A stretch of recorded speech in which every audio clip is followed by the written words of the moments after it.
नमस्कार, आप देख रहे हैं न्यूज़ 18 बिहार झारखंड। मैं हूं आपके साथ कोमल झा। आज बात करेंगे आपके किचन की। त्योहारों के सीजन में चीनी की मिठास थोड़ी कम हो गई है क्योंकि चीनी की कीमतों में भारी उछाल हुआ है।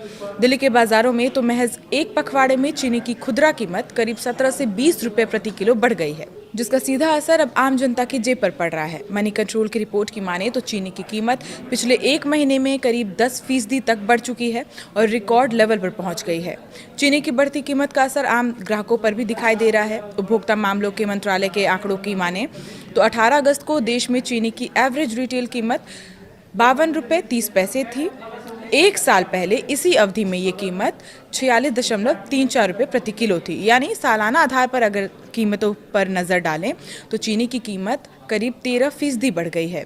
बढ़ती कीमतों के बीच अब केंद्र सरकार भी सक्रिय हो गई है और चीनी के स्टॉक को लेकर नियमों को और सख्त कर दिए गए हैं ताकि इसकी कालाबाजारी ना हो सके। सरकार के नए आदेश के मुताबिक अब एक महीने में 10 मीट्रिक टन से ज़्यादा चीनी का इस्तेमाल या कारोबार करने वाले डीलर 15 दिन से ज़्यादा का स्टॉक अपने पास नहीं रख सकेंगे।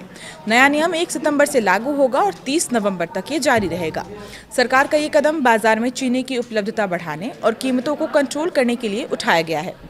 दरअसल इससे पहले सरकार ने चीनी डीलर्स के लिए स्टॉक रखने की समय सीमा 30 दिन तक की तय की थी, लेकिन बाजार में कीमतों में तेजी जारी रहने के बाद अब सरकार ने स्टॉक की अवधि को और कम कर दिया है। अब सवाल है कि चीनी के दाम अचानक इतने क्यों बढ़ गए। इसके पीछे एक बड़ी वजह बाजार में सप्लाई को लेकर दबाव और आने वाले त्योहारी सीजन है। अगस्त से नवंबर के बीच देश में चीनी की मांग आमतौर पर बढ़ जाती है। रक्षाबंधन, गणेश चतुर्थी, दशहरा और दीपावली जैसे त्योहारों के दौरान मिठाइयों और मीठे पकवानों की खपत बढ़ती है। ऐसे में बाजार में पहले से चीनी का स्टॉक रखने की जरूरत भी बढ़ जाती है। चीनी की सप्लाई को लेकर एक और चिंता गन्ने की फसल से जुड़ी भी है। कुछ इलाकों में बारिश कम होने और मौसम के सूखा रहने से गन्ने की फसल प्रभावित हुई है और इसका असर आने वाले सीजन में चीनी के प्रोडक्शन पर भी पड़ सकता है। आपको बता दें कि सरकार इससे पहले भी बाजार में चीनी की उपलब्धता बनाए रखने के लिए कदम उठा चुकी है।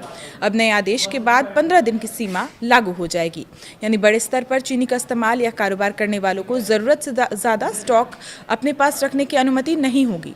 सरकार की कोशिश है कि चीनी बाजार में उपलब्ध रहे और जमाखोरी जैसे हालात ना बन सके।